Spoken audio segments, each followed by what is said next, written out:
What's up guys, it's DarkArmedDuelist and today doing a Centurion deck profile. So I'm really excited to do this one for you guys because this deck is one of the most powerful decks to play this format because you can make some absolutely incredible boards with this deck.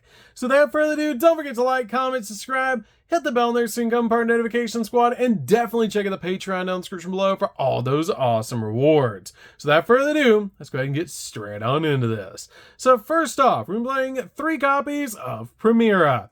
Primera is definitely a 3-of in the build because this card is one of the best summons in the entire deck. Is that this card is normally special summoned, you can actually add a Centurion card from your deck to your hand, except another copy of this card. Also, this card has the ability during the main phase, if this card is a continuous trap, you can special summon this card to your side of the field, which is an insane ability. Basically just bump this card forward from the back row and be able to just go in for some awesome plays. We then play 3 copies of Trudia. Trudia is really good as a 3-of as well because during the main phase you can place this card you control and a Centurion monster from your hand or deck, except another copy of this card in your spell and trap card zone as face-up continuous trap cards, which is a really cool ability to instantly put this card in your back row along with the exact card that you need. Also, during the main phase, if this card is a continuous trap, you can special summon this card. Then you can increase this card's level by 4, boosting this card to a level 8 to help you go in for your synchro plays. We then play a single copy of Atari. Atari is really good as a 1-of in the build and just a really cool combo piece in the deck, and it has my favorite artwork out of all the Centurion cards. This card is really cool in the build because it helps you draw a card, which is really nice. We then play a single copy of Gargoyle. Gargoyle is great as a combo piece in the deck, but you only really need a single copy of this card.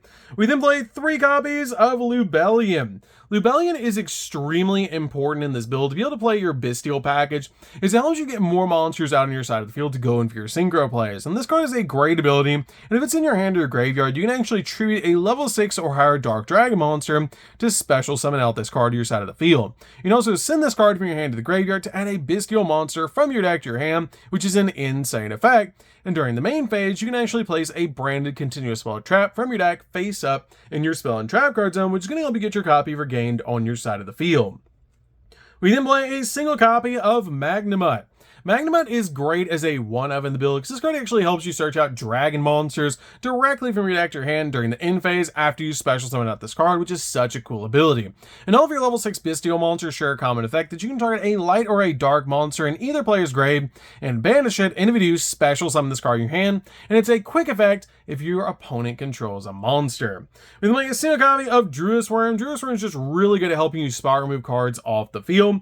We play a single copy of Baldrake. Baldrake's amazing in the deck as a 1-of to be able to use to help you spot remove cards off the field, kind of like your copy of Druid's Worm. We then play 3 copies of Ash Blossom. Ash Blossom's definitely a 3-of in the build just to stop the opponent from touching the deck. We then also play 3 copies of Effect Veiler. Effect Veiler is amazing in this build as a 3-of. It basically just uses this card to stop your opponent's monster effects. We then play 2 copies of Ghost Mourner. Ghost Mourner is great as a 2-of in the build just to again stop your opponent's monster effects, and it's a really good option to play in the build. We then play 2 copies of Ghost Ogre. Ghost Ogre helps you pop cards on the field, which is amazing and just really good in this build. We then play 2 copies of Nibiru. Nibiru is great at breaking your opponent's board and just absolutely amazing. And the cool thing about Centurion is this deck actually has like 13 1-card starters, which is absolutely insane, giving you a lot of room in this deck for hand traps so that you can counter all of your opponent's plays. So that's it for the monsters, guys. Let's get in to the spells.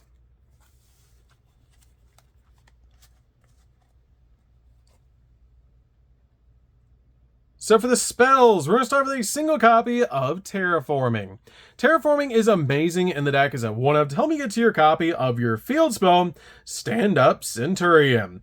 We then play a single copy of Branded Regain. Branded Regain is really good as a 1-of to be able to work with our Bestial cards, so we can basically just summon them back to our side of the field and help us draw cards and recycle our banished cards, which is so cool.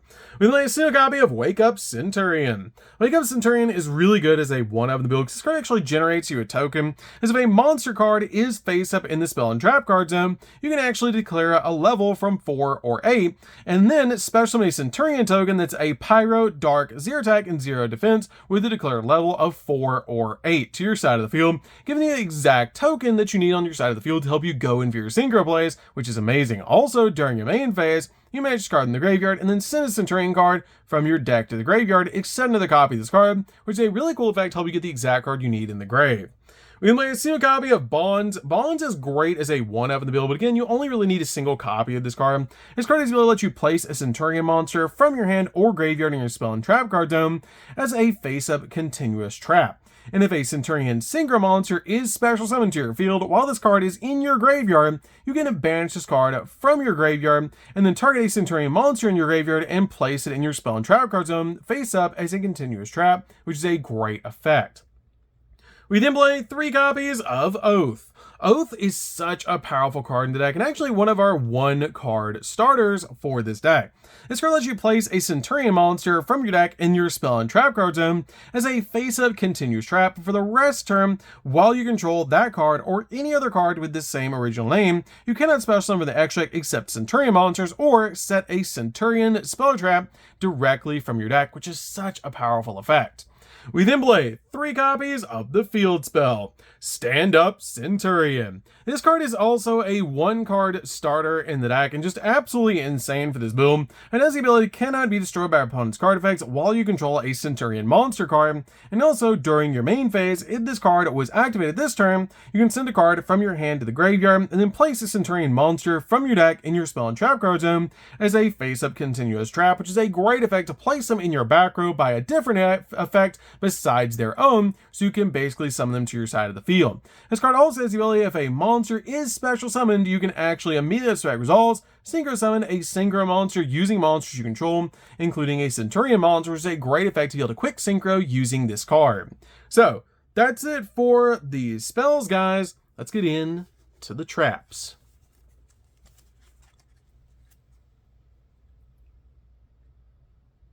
So for the traps, we're going to start with a single copy of Phalanx. This card is really good as a 1-up in the build and just an awesome card overall. Let you target a face-up monster on the field and banish it, and if you do, during the standby phase of the next turn, special summon that banished monster to its owner's field, helping you basically spot remove a card off the field. And also banish card in the graveyard, target a Centurion synchro monster in your graveyard and special summon it, but it loses exactly 1,500 attack points, but it's still really good to help you bring back a monster to your side of the field, just in case you need to. We then play 3 copies of Infinite Impermanence. Infinite Impermanence is insane to go along with all the other hand traps we're playing in this build to basically just stop our opponent in their tracks as we're going in for our plays, which is so important to be able to do. But this card is really good because it stops your opponent's monster effects and also locks down entire columns of spells and traps. So that's it for the main deck, guys. Let's get in to the extra deck.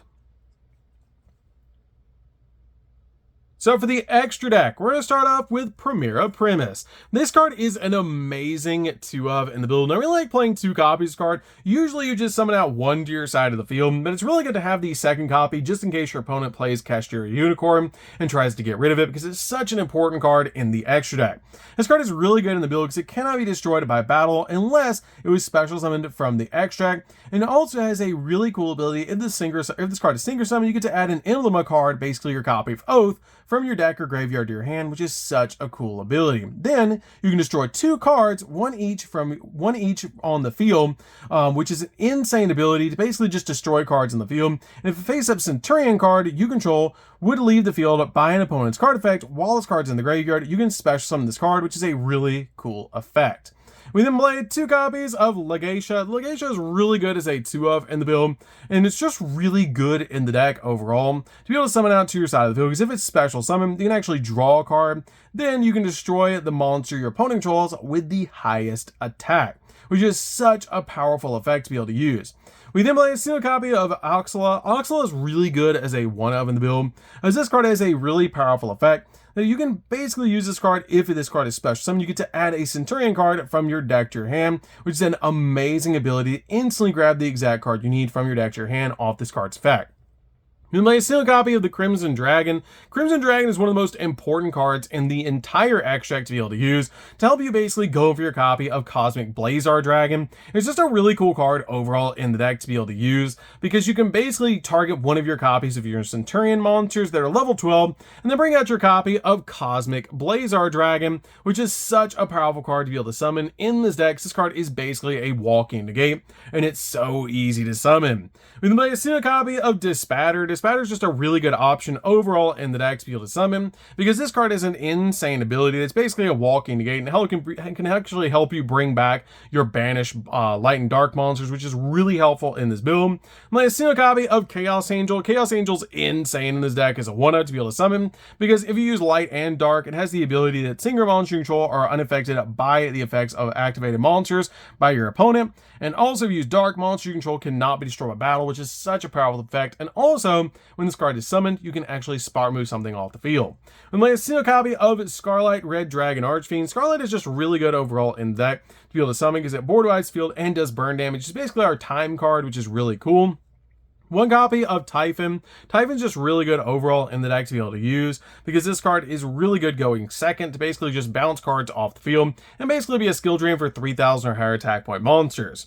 We might steal a copy of SP. SP is great in the deck as a 1-up to use this card as a double interruption. One copy of IP so we can go into SP during the opponent's turn, which is just really cool to be able to do. And then finally, a single copy of Artemis. So that's it for the deck, guys. I would enjoy this deck. Is super fun to be able to play. If you guys have never played a Centurion deck before, you should definitely give this deck a try because it's absolutely insane how powerful this deck actually is. And it's just super fun to be able to basically synchro summon out the exact monster you want and go in for game, especially with your copy of Crimson Dragon helping you bring out cards like Cosmic Blazar Dragon, which is absolutely crazy. So that's good for this one, guys. Don't forget to like, comment, subscribe, hit the bell there so you can become part of the notification squad, and we'll see you guys in the next video. See you later, guys.